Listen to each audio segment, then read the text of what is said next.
Thank you, Ali. I am under an immense pressure. It's usually happens when I go into the classes for teaching, but to see your student as a secretary to whom you are going to tell that your policy is not working is very difficult. So something like this, and with such an august gathering, I am sharing some of the ideas. Purpose is to improve the policy outcomes and footprint of our policy. So today's discussion would revolves around trade and tariff, why they matter or really not matter at all, or somewhere in between. Then as a teacher, researcher would like to discuss the methodology. It would be a challenge for me because I don't want to sound like an academic or teacher. So briefly discuss about methodology. Then we try to see some current status and facts and figures, where we are. Then quantification of this type of a policy is a challenge and why it is a challenge. Some experts' views, lessons learned and recommendations. अगर आप I'll be bilingual. If you see the debate and follow the debate between Kamala Harris and Trump, and you'll see the most effective part is tariff. One is saying tariff matters, other says, oh no, it doesn't matter. And we are in a world where we see the retaliatory tariff, offshoring, onshoring, SCO, where friends are collaborating, and BRICS turning out as an idea where we are saying that the South-South trade agreement is there. Then we see some experts like Noam Chomsky who says that free trade is a concept for Department of Economics and for the universities and it doesn't exist. So we live in this interesting time where we have to deal with two opposing type of ideas. But for me, the way forward is trade happens. Trade is there. Either it is between the friends. So we have to collaborate. We have to coordinate, and we have to share ideas. For me, trade is not something like exchanging goods and services. It is something like sharing ideas. तो जब हम इनकी बात करते हैं तो local industry के context में प्रोटेक्शनिज्म के ख्यालात आते हैं, रेवेन्यू स्पिनर के तौर पर टैरिफ को इस्तेमाल करने की बातें होती हैं, कॉम्प्लेक्सिटीज़ की इश्यूज आते हैं, फ्रीक्वेंट चेंजेस हैं, we impose custom duties, then we impose regulatory duties, some other type of duties. फिर हम एक पॉलिसी बनाते हैं, हम कोशिश करते हैं कि जिसमें तमाम स्टेक होल्डर्स को शामिल करें और उनसे डिस्कशन लें. फिर हमें पता चलता है कि उन सब को इकट्ठा करना और डिसीजन मेकिंग एक बहुत मुश्किल अमल है. स्टैंडर्ड्स क्या होंगे, इंटरनेशनल स्टैंडर्ड्स होंगे, लोकल स्टैंडर्ड्स होंगे, एंड इस सारे के दौरान में the losses of consumer welfare. Corruption is another pressing issue कि जब आप relatively speaking having the standards which is ambiguous and not clear, तो फिर डिलेज के साथ साथ करप्शन की बातें भी बहुत ज़्यादा होती हैं. और ये हो या ना हो, लेकिन एक परसेप्शन ज़रूर बन जाता है कि अगर डिले हो रहा है तो इसके पीछे वजह यही होगी. सो इस सारे कॉन्टेक्स्ट में हम यही कहते हैं कि टैरिफ मैटर करते हैं, और ये इसलिए मैटर करते हैं कि ये ट्रेड को डायरेक्शन देते हैं. अब कुछ फैक्ट्स की बात करते हैं. इस वक्त जब हम बात कर रहे हैं तो अगर पिछले 5 साल में देखें तो 2 दफ़ा GDP नेगेटिव रही है सालों में, और अगर एवरेज निकालें तो 2.64 है. लेटेस्ट भी जो IMF का हमें नज़र आता है एस्टिमेशन, वो 3.2 हमें नज़र आता है कि अगले साल भी इतनी रहेगी. तो एक मुल्क जिसकी आबादी 2.5 के हिसाब से बढ़ रही हो और हम 250 मिलियन की आबादी हो, तो उसके लिए ग्रोथ रेट तकरीबन नाकाफ़ी है। अगर हम एक्सपोर्ट्स को देखें और अपनी ट्रेड को देखें तो ट्रेड ओपननेस 33% है, बहुत कम है as a percent of GDP. और अगर एक्सपोर्ट्स और इंपोर्ट का गैप देखें तो तकरीबन 6.6 ट्रिलियन का हमारा ख़सारा है ट्रेड बैलेंस का। अभी पिछले एक महीने में हमें नज़र आया कि रेमिटेंसेस की वजह से कुछ ट्रेड बेहतर हुई है, हमारा करंट अकाउंट जो डेफिसिट है वो सरप्लस में बदल गया, लेकिन अगर ऑन एवरेज बात की जाए तो हमारी ट्रेड हमेशा ख़सारे में रही है। और अगर इंपोर्ट ड्यूटीज़ की बात करें और एफबीआर के डेटे की बात करें तो उसमें हमें नज़र आता है कि तकरीबन 24% इनडायरेक्ट टैक्सेस में सिर्फ हम इंपोर्ट ड्यूटीज़ की मद में इकट्ठा कर रहे हैं, और इसमें भी 90% इंपोर्ट ड्यूटीज़ जो हैं वो इकट्ठी हो रही हैं इंपोर्टेड गुड्स की नाम पर ही। और sales tax, surcharge, regulatory duties and all other duties are also there. और अगर और भी देखें कि ये 24% जो इम्पोर्ट ड्यूटीज़ इकट्ठी हो रही हैं तो तकरीबन हम 2000 से ज़्यादा प्रोडक्ट्स हैं जो हम कहते हैं कि जी हमारे 100 प्रोडक्ट ग्रुप्स हैं, और उसमें से हम तकरीबन 2000 से ज़्यादा ग्रुप्स जो हैं उनकी हम प्रोडक्ट्स जो हैं उनकी इजाज़त है, तो उनमें 15 मेजर प्रोडक्ट ग्रुप्स जो हैं वो 73% इंपोर्ट ड्यूटीज़ का ज़रिया है। सो इसका मतलब है हाईली कॉन्सेंट्रेटेड है। अगर मैं इसको दूसरी तरह से कहूँ, इसका मतलब है अगर 15 मेजर प्रोडक्ट 73% कर रहे हैं तो इसका मतलब ये है कि अगर 100 प्रोडक्ट ग्रुप्स हैं उसमें से 15 से हम 73% ले रहे हैं, तो आप देख सकते हैं कि तकरीबन 85% प्रोडक्ट्स हैं जो कि बहुत ही थोड़ा कंट्रीब्यूट कर रहे हैं। तो इसका मतलब ये है कि ये बहुत ही अनइवन बैलेंस है। ये अनइवन बैलेंस और भी ज़्यादा उस वक्त हो जाता है जब इन्फ्लेशन और एक्सचेंज रेट भी वॉलेटाइल हो और उसका इफ़ेक्ट तमाम ग्रुप्स पर जाकर अनइवन पड़ता है।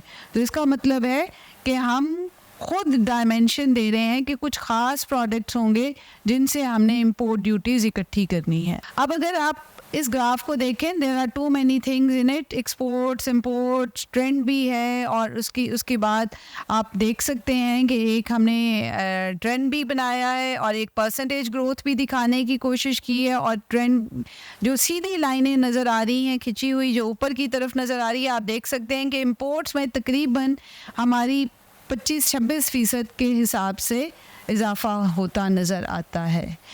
और अगर मैं एक्सपोर्ट्स का ग्राफ देखूं, लीनियर ट्रेंड सीधा सीधा सा, तो आपको 0 के करीब नज़र आता है। वेरी स्लगिश ट्रेंड है हमारी एक्सपोर्ट्स में इजाफे का। क्यों हमारी एक्सपोर्ट्स बढ़ नहीं पा रही, ये आज की गुफ्तगू नहीं है, लेकिन अगर आप ग्रोथ के नंबर्स को देखें, येलो एंड ब्लैक बार्स, तो आपको उसमें भी बहुत ज़्यादा फ्लक्चुएशंस नज़र आएंगी। Over the years we are not been consistent in performing in imports और एक्सपोर्ट्स की ग्रोथ में, और वॉलेटिलिटी यहाँ पे हमें नज़र आती है। आगे चलिए प्लीज़। अगर हम अपने इंपोर्ट को देखने की कोशिश करें कि हमारी इंपोर्ट्स जो कि बहुत तेज़ी से बढ़ने की हम कोशिश करते हैं, तो हमारा एक्सपोर्ट स्ट्रक्चर जो बताता है कि हमारी एक्सपोर्ट सिर्फ 3.6% कैपिटल गुड पर मुश्तमिल है। इसका मतलब है बाकी तमाम हमारी जो एक्सपोर्ट्स हैं वो एग्रो और एग्रो बेस्ड चावल, कपास, इनसे ज़्यादा आ रही है, और हम आज तक भी एक्सपोर्ट कंपैटिटिव नहीं हो सके। और अगर हम इंपोर्ट्स को देखने की कोशिश करें जिससे हम बहुत ज़्यादा रेवेन्यू इकट्ठा करते हैं, तो हमें नज़र आएगा कि हमारी इंपोर्ट्स जो हैं वो बहुत ही बुनियादी खाने का तेल, पेट्रोल, चाय, कॉफ़ी, इसके साथ केमिकल्स, इस किस्म की चीज़ों पर मुश्तमिल है। और जब हम इंपोर्ट को इस्तेमाल करते हैं रेवेन्यू कलेक्शन के लिए, तो सबसे बड़ा मसला ये है कि ये महंगी हो जाती हैं और इसका डायरेक्ट इफ़ेक्ट नज़र आता है कंज्यूमर की वेलफेयर के ऊपर, और जो भी चीज़ें आप एक्सपोर्ट के लिए बनाएंगे वो और महंगी हो जाएंगी। जैसे हमने केमिकल्स का अगर देखा तो 45% इंपोर्ट कॉन्ट्रैक्ट की, जब हमने इंपोर्ट पॉलिसी ऑर्डर 2022 को भी देखा, 2020 को भी देखा, तो हमें नज़र आया कि इसकी वजह से एक रिसेशन का लफ्ज़ हम इस्तेमाल करते हैं और मैं डरते डरते ये इस्तेमाल कर रही हूँ कि जिस किस्म का ट्रेंड हमें इम्पोर्ट्स की कॉन्ट्रैक्शन का नज़र आ रहा है, तो 45% केमिकल्स में, 52% लुब्रिकेंट्स में, वेजिटेबल ऑयल में 72% के करीब हमें कॉन्ट्रैक्शन नज़र आ रही है। अब इन तीनों को ही आप देख लें कि इन सब का इम्पैक्ट है डायरेक्टली कंज्यूमर पर, और आप अगर चीज़ें और डिमांड को कॉन्ट्रैक्ट करेंगे इतनी तेज़ी से तो दोबारा इकोनॉमी को ग्रोथ की तरफ लेके जाना और भी मुश्किल होगा। ये एक बहुत इम्पॉर्टेंट पॉइंट है जो पॉलिसी मेकर्स को सोचना है। प्लीज़ आगे चलिए। टैरिफ स्ट्रक्चर को अगर हम देखने की कोशिश करें तो वेरिएशन इन रेट्स है। हमारा tariff structure uniform tariff structure नहीं है। इसमें हमें जो सबसे बड़ा मसला नज़र आया कि हम वेरिएशन करते हैं रेट में अक्रॉस डिफरेंट स्लैब्स। कभी हम 50% उसी पर रेट लगा देते हैं, कभी 25% लगा देते हैं, कभी 10% लगा देते हैं। फिर रेट जो है, टैरिफ का रेट जो है वो कंट्री और ओरिजिन से भी चेंज होता है। फिर इम्पोर्ट इम्पोजेस ड्यूटी एट, फिर हमने और कॉम्प्लेक्सिटी इसमें शामिल की कि हम एट वेलरम बेसिस पर भी टैरिफ लगाते हैं, स्पेसिफिक टर्म्स में भी लगाते हैं, which makes it more complex. फिर misuse of concessions create anomalies and valuation lapses. क्यों होते हैं ये सारे? क्योंकि हम जब सब्जेक्टिव असेसमेंट्स करते हैं, 5th शेड्यूल में रिस्पेक्टिव हेड्स में कुछ चीज़ों को इजाज़त दे देते हैं, 1st शेड्यूल में कुछ चीज़ों को बैन कर देते हैं, कुछ को, मतलब 52 आइटम्स हैं जो कि 52 प्रोडक्ट ग्रुप्स हैं जो कि बैन हैं। उसके बाद जो तकरीबन 70 के करीब ग्रुप हैं जिनकी प्रोसीजरल रिक्वायरमेंट्स हैं, और इसकी वजह से आप जब सब्जेक्टिविटी लेकर आएंगे तो टैरिफ और कॉम्प्लेक्स हो जाएगा। ये रेट का सिर्फ मसला नहीं है कि टैरिफ रेट हाई है या लो है। हमारे रीजन में, हम जिस रीजन में हैं, तकरीबन तमाम ममालिक जो हैं प्रोटेक्शन भी दे रहे हैं और टैरिफ्स भी लगाते हैं। तो सिर्फ रेट की बात नहीं है कि हमारा टैरिफ रेट ज़्यादा है। मुझे ज़्यादा concern variation, fluctuations and volatility और सब्जेक्टिविटी इन टैरिफ में है। प्लीज़। अच्छा, अगर हम फिर देखने की कोशिश करें कि हमारी rules and regulations and tariff settings में जो है custom duties impose bye FBR through custom act 1969, और फर्स्ट शेड्यूल अगर बताता है कि क्या आप मंगवा सकते हैं मुल्क में, तो 5th शेड्यूल बताता है कि किस चीज़ में आपको कितनी कितनी एग्जम्पशंस हैं। और फिर ये इतनी जल्दी जल्दी चेंजेस आती हैं कि 5th शेड्यूल को ही फॉलो करना इंतहाई मुश्किल हो जाता है। Regulatory duties impose by ministry of commerce by import policy orders, और जैसे मैंने जिक्र किया कि बैंड, रिस्ट्रिक्टेड, प्रोसीजरल रिक्वायरमेंट्स इतनी जल्दी बदलती हैं। हर 2 साल बाद एक इम्पोर्ट पॉलिसी ऑर्डर आता है। मतलब इतनी जल्दी तो इकोनॉमी में कोई ऐसा बड़ा स्ट्रेटेजिक शिफ्ट नहीं आता, कोई स्ट्रक्चरल चेंज नहीं आता। तो हम इतनी ऐसी क्या जल्दी है कि we are not setting the policy for 10 to 20 years ताकि कुछ कंसिस्टेंसी आए। अच्छा, फिर उसके बाद जब आप क्वालिटी स्टैंडर्ड्स को देखते हैं, non tariff measures although tariff policy के ज़ुमरे में नहीं आता, और बहुत सारी चीज़ें और भी नहीं आती, लेकिन इसकी वजह से टैरिफ मज़ीद कॉम्प्लेक्स हो जाते हैं। और डिलेज एंड करप्शन मैं जिक्र कर चुकी हूँ कि वो फिर उसका रास्ता खुलता है, होती है या नहीं, ये this is besides the point. अच्छा, अब हमने मैथडोलॉजी में जब देखने की कोशिश की कि इंटरनेशनली जब ट्रेड के बारे में बात हुई तो कनेक्ट, कोलैबोरेट एंड ओपननेस जो है वो आइडियाज़ के एक्सचेंज की ज़्यादा बात है। इन ए कंट्री जहाँ पे मैंने आपके सामने अर्ज़ की कि तकरीबन 96% हम एग्रीकल्चर और एग्रो बेस्ड कमोडिटीज़ एक्सपोर्ट करते हैं, और हमारे पास इंडस्ट्री जो है अभी भी प्रीडोमिनेंटली एग्रो बेस्ड है। तो वहाँ पर ideas and substitution of ideas and exchange जो है वो ट्रेड के कॉन्टेक्स्ट में बहुत मैटर करता है। और अगर हम टैरिफ से अपनी इंडस्ट्री को प्रोटेक्ट करने की कोशिश करेंगे तो मसाइल और बढ़ जाएंगे। फिर मेजरिंग प्रोटेक्शनिज्म, पाकिस्तानी अगर आप लिटरेचर उठा के देखें, रिसर्चर्स जिन्होंने काम किया, तो मोस्टली 1960 से जो काम हमें नज़र आता है तकरीबन हुआ हर कोई इफ़ेक्टिव प्रोटेक्शन रेट एस्टिमेट कर रहा है और बताता है कि जी ये बहुत ज़्यादा है, इफ़ेक्टिव प्रोटेक्शन रेट बहुत ज़्यादा है। अब effective protection rate over estimate करता है प्रोटेक्शनिज्म को, लेकिन अगर आप रिस्ट्रिक्टिवनेस इंडेक्स भी उठा के देखें तो वो भी हमें यही बताता है कि हमारी ट्रेड बहुत ज़्यादा रिस्ट्रिक्टेड है। अब एक चीज़ जो मिसिंग है पॉलिसी में कि हमने कभी भी ये देखने की कोशिश नहीं की प्रोटेक्शनिज्म के नतीजे में हमारी इन्फेंट तो ग्रो नहीं कर रहा, लेकिन ग्रोथ पर उस प्रोटेक्शनिज्म का क्या असर हुआ, तो क्या ये हमारी ग्रोथ को इफ़ेक्ट करता है। तो हमारी एक फाइंडिंग्स में से एक चीज़ ये भी है, तकरीबन 3 साल का मुझे लैग नज़र आया when I have run the same estimation on a longer period कि 3 साल में ये डिप्रेस करती है ग्रोथ को, और लेकिन वो हम बाद में बात करते हैं। फिर जैसे मैंने आपसे अर्ज़ की कि इंडस्ट्रियलाइजेशन को अगर हम देखते हैं, अभी भी हम एग्रो बेस्ड इंडस्ट्री से आगे मैच्योर नहीं हो सके, ग्रो नहीं कर सके, और एक जो पाथ हमें नज़र आता है एम्पेरिक्स ऑफ ग्रोथ के, अगर हम पढ़ें मैनकेव का पढ़ें या किसी का भी पढ़ें, तो जो नज़र हमें लैडर आता है कि आप इंडस्ट्री में आप हमेशा जाते हैं, you can't jump frog, but agro के बाद इलेक्ट्रॉनिक्स और फिर आईटी और फिर उसके बाद से एक चेन हमें नज़र आती है। वो हमें unfortunately Pakistan is not a success story when it comes to competitiveness and industrialisation. हम कम्पिटिटिवनेस इंडेक्स के उन 96 ममालिक में भी नहीं हैं जो कि हाईली कम्पिटिटिव माने जाते हैं। हमारा हरफिंडाल इंडेक्स जो है, जो कम्पिटिटिवनेस को बताता है, मार्केट की सैचुरेशन को बताता है, वो हमें बताता है कि we are very low, somewhere 0.03%, which is very low. Regulatory capacity and imposing indirect taxes जो हैं, इसका एक लिंक भी है, ये भी मैं आप सबके सामने गोशगुजार करना चाहूँगी कि टैक्स तो इकट्ठा हो गया, लेकिन at the cost of regulatory capacity जो एरोड करती है, it erodes when you impose the indirect taxes. इसकी वेलफेयर के कंसर्न्स हैं, इसके और बहुत सारे मसाइल हैं, लेकिन सबसे बड़ा मसला इसका है कि ये आपकी रेगुलेटरी कैपेसिटी को एरोड करती है। You become weaker and weaker as a regulator जब आप इनडायरेक्ट टैक्सेस से रेवेन्यूज़ इकट्ठा करते हैं। प्लीज़ आगे चलिए। अब अगर हम पुरानी रिसर्चेस को देखते हैं, जो उसकी कुछ फाइंडिंग्स हैं, आप पहले ये देख लीजिए ताकि आपको कॉन्टेक्स्ट क्लियर हो कि हमारी फाइंडिंग्स उनसे कितनी मुख्तलिफ होंगी।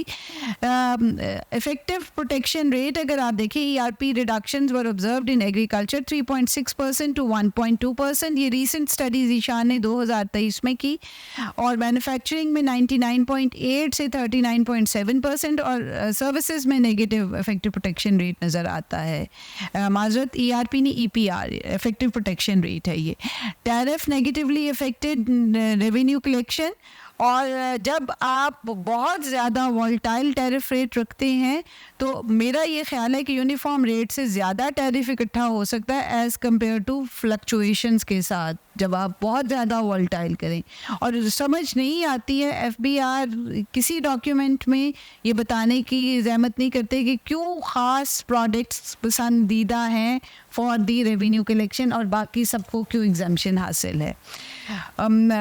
जब आप पिछली रिसर्चेस को देखते हैं, नदीमुल हक ने, रिजवाना ने, बहुत सारे लोगों ने जो काम किया, उन सब की जो कॉन्क्रीट फाइंडिंग है कि इस प्रोटेक्शन के नतीजे में कंपेटिटिवनेस हुई, रोड कंज्यूमर वेलफेयर के ऊपर ख़तरा है, वो बहुत ज़्यादा ख़त्म हुई, क्योंकि रेसिप्रोकल डिमांड फंक्शन मिल की 1876 से भी पहले की वो हमें बताती है, जब आप अपने ट्रेडिंग पार्टनर्स की इनकम को कम करेंगे तो वो आपकी इनकम को कम करने के लिए इक़दाम करेंगे।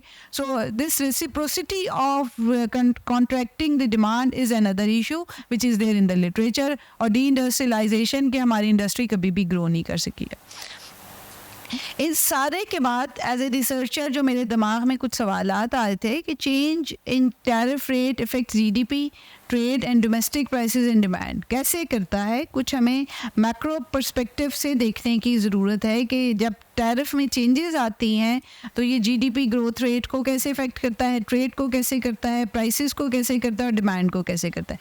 जवाब मैं आपको पहले बता देती हूँ, क्योंकि जो चीज़ें हम इंपोर्ट करते हैं वो लेस इलास्टिक किस्म की चीज़ें हैं और उनकी इलास्टिसिटी ऑफ सब्स्टिट्यूशन बहुत ही लो है, तो आपने इंपोर्ट ऑर्डर के तहत चाहे इंपोर्ट को कंट्रोल करने की कोशिश की, लेकिन आपके पास जो टैरिफ रेट है वो बढ़ गया और उससे जो आपने कलेक्शंस की उसकी परसेंटेज अगर देखी जाए as compare to the changes तो वो बहुत ज़्यादा नज़र आती है। ग्रोथ रेट डिप्रेस होता है, ट्रेड कॉन्ट्रैक्ट होती है, डोमेस्टिक प्राइसेस इन्फ्लेशन और एक्सचेंज रेट के चैनल से बढ़ती हैं और डिमांड भी कम होती है, हालांकि ये लेस इलास्टिक कमोडिटी हैं। और फिर उसके बाद टैरिफ पॉलिसी इन इश्यूज़ को और ऑब्जेक्टिव्स को अचीव करने में कितना कामयाब हुई, कितना नहीं, ये एक और सवाल था कि हम देखें कि इससे क्या फ़र्क आएगा। प्लीज़ आगे चलिए।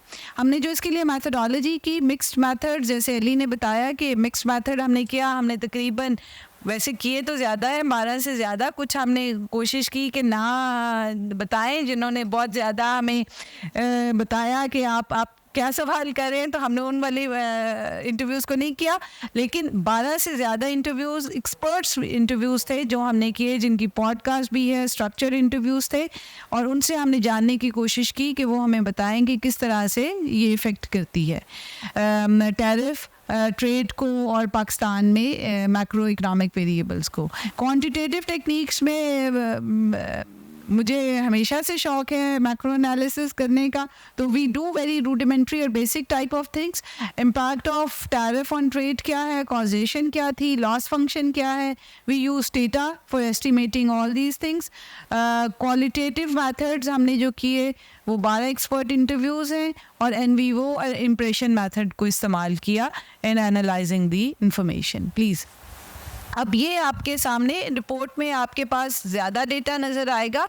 अगर आप ये एफबीआर का ही डेटा है और मेरा कंट्रीब्यूशन इसमें सिर्फ ये है कि आखिरी 2 लाइनों में जो ग्रोथ रेट है, जो कि पर्सन ग्रोथ रेट एफबीआर ख़ुद कैलकुलेट करता है, मैंने उन्हीं के डेटा से, उन्हीं के मेथड से ग्रोथ रेट इन परसेंट 2014 से 23 तक किया, तो टोटल ड्यूटीज़ में आपको 168% इजाफा नज़र आया। अच्छा, अगर मैं देखती हूँ कि ये नेशनल टैरिफ पॉलिसी के बाद क्या ड्यूटीज़ को हमने एज ए रेवेन्यू स्पिनर इस्तेमाल किया या नहीं किया, तो आप देख सकते हैं कि 41.92% 41.92 तकरीबन 42% के करीब 5 साल में इम्पोर्ट ड्यूटीज़ जो थी, टोटल ड्यूटीज़ हमने लगाई हुई, उनमें इजाफा हुआ। तो इसका मतलब है जो ऑब्जेक्टिव था कि हम नेशनल टैरिफ पॉलिसी के बाद हमारा ख्याल था कि हम इंपोर्ट ड्यूटीज़ को इस्तेमाल नहीं करेंगे as a revenue spinner, it's no different from the previous trend. अच्छा, मिसलिनियस में आप देख सकते हैं इजाफा, और वेयर हाउस चार्जेस 64% के करीब इजाफा हुआ, और रेगुलेटरी ड्यूटीज़ में इसी अरसे के दौरान जो 2019 से 2023 का 140% का इजाफा हुआ। तो जो कमी हमें नज़र आती है कि तकरीबन 40% 42% के करीब टोटल ड्यूटीज़ में इजाफा हुआ, तो शायद उसकी कम है ग्रोथ, तो उसकी कसर पूरी हो गई। रेगुलेटरी ड्यूटीज़ हमने लगाई, इतनी ज़्यादा से लगाई और बदली इतनी तेज़ी से, तो 140% के करीब आपको ग्रोथ नज़र आती है रेगुलेटरी ड्यूटीज़ में 5 साल में। तो ये मुझे लगता है कि ये नहीं होना चाहिए। जब आप एक पॉलिसी एनेक्टमेंट आपने कर दी, आपने उस पर अमल करना था, तो अमल करने की बजाय आपने एक तरफ, अब इस अलमिए को आप समझने की कोशिश कीजिए कि एक तरफ हमने कॉन्ट्रैक्ट की इंपोर्ट को इंपोर्ट पॉलिसी ऑर्डर के तहत, दूसरी तरफ रेगुलेटरी ड्यूटीज़ में लामहल्ला इजाफा किया कि अब कम चीज़ें मंगवा कर ज़्यादा रेगुलेटरी ड्यूटी हम इकट्ठी करने की कोशिश करें। अब एफबीआर की बुक में आपको नज़र आता है कि जी हमारा ग्रोथ इंपोर्ट ड्यूटीज़ का टारगेट अचीव नहीं हुआ, और वो कंपेयर करते हैं 2021-22 के साथ कि देखिए जी हमारा तो तकरीबन 92 बिलियन का था टारगेट पिछले साल का, और इस दफ़ा तो हमने 76 की हैं, 76 बिलियन, लेकिन एक्चुअली अगर देखें तो बहुत ज़्यादा हमें नज़र आता है कि उसमें ग्रोथ बहुत ज़्यादा हुई है। इस वाले ग्राफ में भी हमने नॉमिनल प्रोटेक्शन रेट और ग्रोथ रेट्स वगैरह सारे रखे हैं। अगर आप इसमें देखिए, जो हमारे पास दरमियान में एक बड़ा बार है वो है मिनरल्स, फ्यूल्स, और इनके ऊपर हमें नज़र आता है कि जी ये सबसे ज़्यादा nominal and effective protection rate आपको नज़र आता है दोनों सूरतों में, 2018-19 का भी और 2017-18 का भी, और बाकी आप देख सकते हैं कि व्हाट आर द फ्लक्चुएशंस। आगे चलिए। अब अगर आप डिस्टॉर्शन देखिए इसमें इन सब में आप देख सकते हैं, यू कैन सी कि नेगेटिव इंक्रीज, पहला कॉलम है कमोडिटीज़ जो है, percentage increase in import value, के इंपोर्ट्स को हमने कम किया। उसके अगला वाला है इंक्रीज इन कस्टम ड्यूटी। तो जितने नेगेटिव साइन आपको नज़र आ रहे हैं पहले कॉलम में वो उतने नहीं हैं। और जब आप नॉमिनल प्रोटेक्शन निकालते हैं तो आप वो भी देख सकते हैं कि मोस्टली इट इज़ ज़्यादा हमें नज़र आती है। आखिरी लाइन अगर आप स्टैंडर्ड डिविएशन देखिए तो आपको नज़र आएगा कि वो बहुत ज़्यादा है, और मीन और स्टैंडर्ड डिविएशन को जब हमने डिस्टॉर्शन रेट निकालना है तो इससे हमारा डिस्टॉर्शन रेट बहुत ज़्यादा निकलता है। So if you see simply what is the distortion rate is the standard deviation over the mean, and you can see that it has increase during the last 5 years। अब composition अगर आप उठा के देखते हैं तो आपको ये जो अनइवन नज़र आ रही हैं बार, ये सिर्फ ये रिफ्लेक्ट करती हैं कि वो 15 जो मेजर ग्रुप्स हैं उसमें भी कोई कंसिस्टेंट ट्रेंड नहीं है। कभी कहीं हम ज़्यादा ड्यूटी लगाते हैं, 2021 में हमने 21-22 में आप देख लीजिए मिनरल्स हैं, और 22-23 में अगर आप देख लीजिए तो आपके पास नज़र आता है rubber and articles there of जो हैं they are giving more contribution in the revenues. आगे चलते हैं। अच्छा, अब एक है कि सिंपल रेट हम कम करते हैं, हमने बहुत ड्रास्टिक रिफॉर्म्स की और हमने एवरेज रेट कम किया, लेकिन जब बाउंड रेट दिखाते हैं जिसमें हम रेगुलेटरी ड्यूटीज़ को भी लगा लेते हैं और तमाम और तरह की जो रेट्स लगाए हुए हैं, तो आपको नज़र आता है कि वो 60% के करीब बाउंड रेट चला जाता है, which is the maximum rate, and average rate हमारा बहुत ही कम नज़र आता है। तो ये भी एक डिस्टॉर्शन है पॉलिसी में। और with NTP national tariff policy और विदाउट इट्स रिमेन सेम। आगे चलते हैं। अब मैंने ये एक सिर्फ एक यहाँ पर आपके लिए एक रखा है tariff structure of live animals. पहले इसकी इजाज़त नहीं थी इंपोर्ट करने के लिए, फिर इजाज़त हो गई, and you can see that 2018 और 2022 मेरे पास इससे ज़्यादा लंबी रेंज का डेटा भी है, और तमाम प्रोडक्ट्स का रेट ऑल 100 ग्रुप्स का हमने बाउंड रेट भी निकाला है, एवरेज भी निकाला है, और प्रेफरेंशियल एग्रीमेंट प्रेफरेंशियल रेट भी निकाला है, और MFN भी निकाला है। और आप देख सकते हैं कि हमारी बाइंडिंग कवरेज और ओवरहैंग जो है वो इंक्रीज़ किया है in case of the products, और सब प्रोडक्ट्स के बारे में हमारे पास ये एनालिसिस मौजूद है। प्लीज़ आगे चलिए। अब जो हमारे कुछ बड़े सिर्फ इस डेटा को देख के जो कुछ चीज़ें हमारे सामने आती हैं कि नॉमिनल टैरिफ रेट या protection has significantly increased, mean tariff rate and dispersion rate has increased, composition of duties imposed were remain inconsistent, distortion rate in revenue collection has increased, और NTP के दौरान हमारी NTP ने ज़्यादा distortions create की। I am sorry. Overhang in the policy, आप ये भी देख सकते हैं tariff structure of live animals shows a gap between the bound and MFN has increased in last 5 years.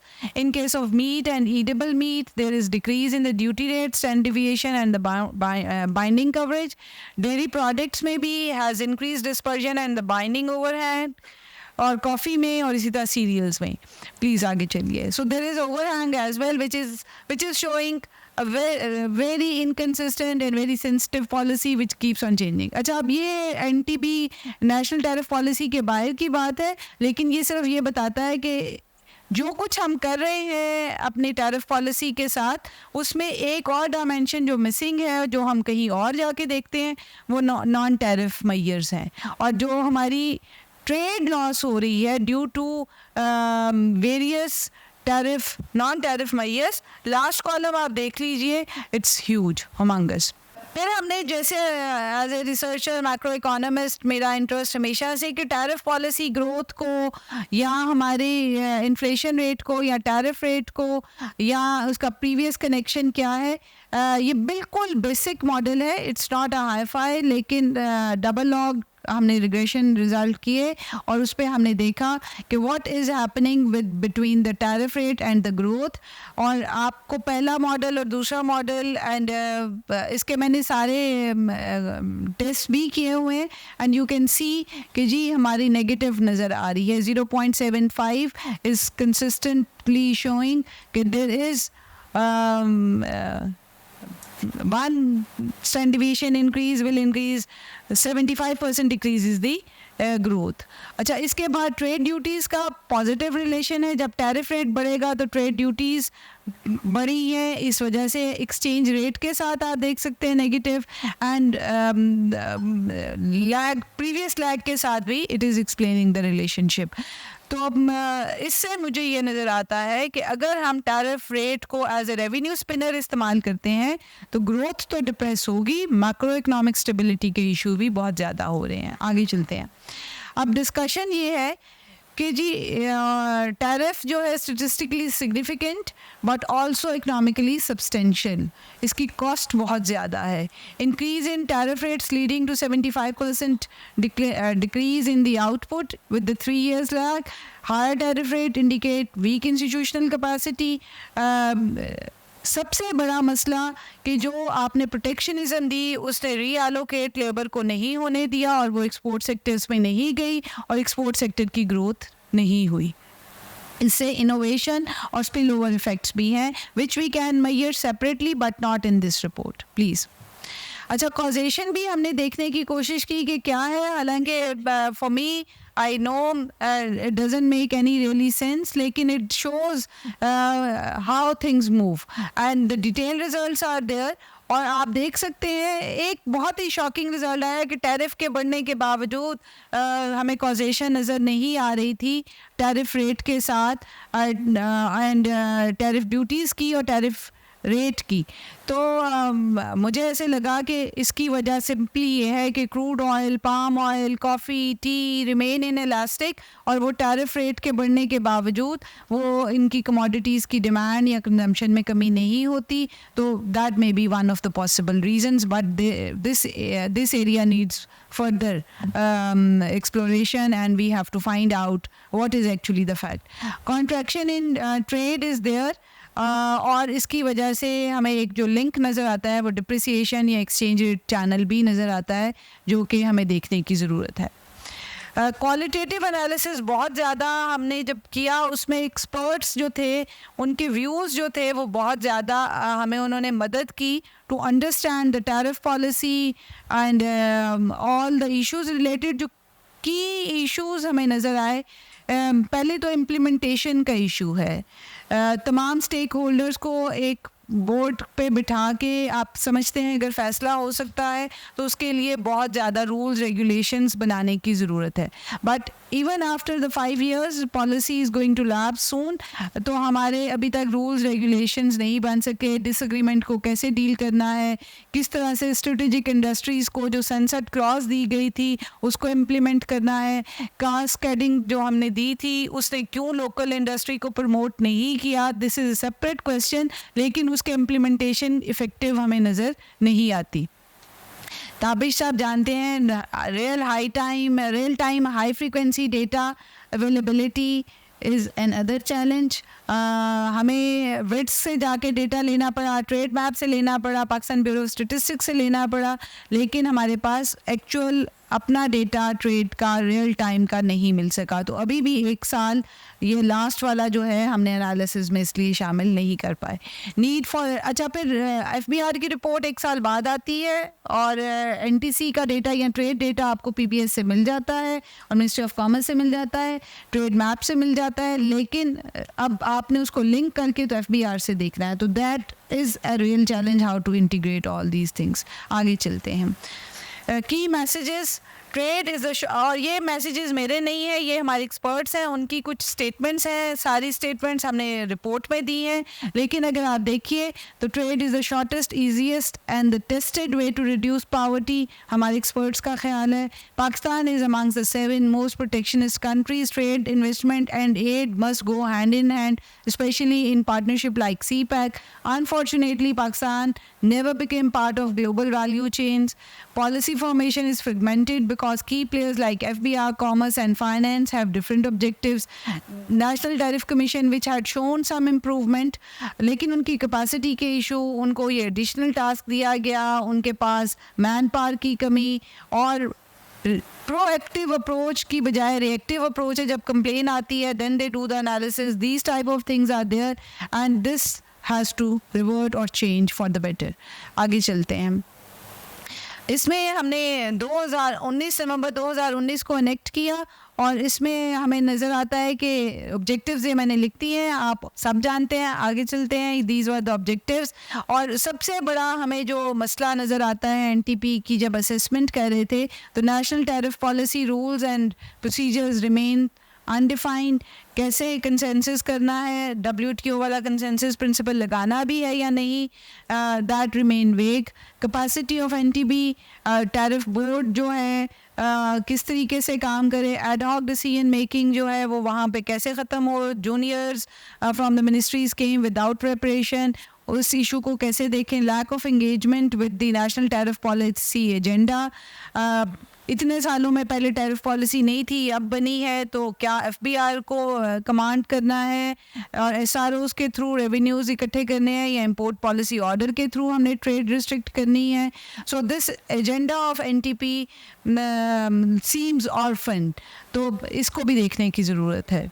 हमारा ये ख्याल है कि सिंप्लीफिकेशन की जाए टैरिफ स्ट्रक्चर की, टैरिफ रैशनलाइजेशन की एक काम करने की ज़रूरत है, एनॉमलीज़ को ख़त्म करने की ज़रूरत है। Gradually and slowly tariff reduction की हम बात करते हैं। हम दरख्वास्त करते हैं कि इन्हांस्ड ट्रांसपेरेंसी हो in operations of tariff imposition, reduction, changes, regular review and update of tariff policy and trade policies बहुत ज़रूरी है। हमें अपनी टैरिफ पॉलिसी को इंटरनेशनल ट्रेड एग्रीमेंट्स के साथ अलाइन करने की ज़रूरत है, वरना रेसिप्रोकल डिमांड का ज़्यादा, कॉन्ट्रैक्शन का ज़्यादा ख़तरा होगा। और ट्रेड रिव्यू बोर्ड हम एक सजेशन दे रहे हैं कि ये अगर हम कंसिस्टेंसी इन पॉलिसी चाहते हैं तो ट्रेड रिव्यू बोर्ड है वो बहुत ज़्यादा ज़रूरी है कि वो मौजूद होना चाहिए और वो इन तमाम इदारों के अंदर सिंक्रोनाइजेशन का काम भी करे। Thank you very much. And मैं आप सबसे दरख्वास्त करूँगी कि अगर मेरी से गलती हुई है तो उसको आप सरफ नज़र से बख्शिएगा, लेकिन these are the views in best of my ability. Thank you.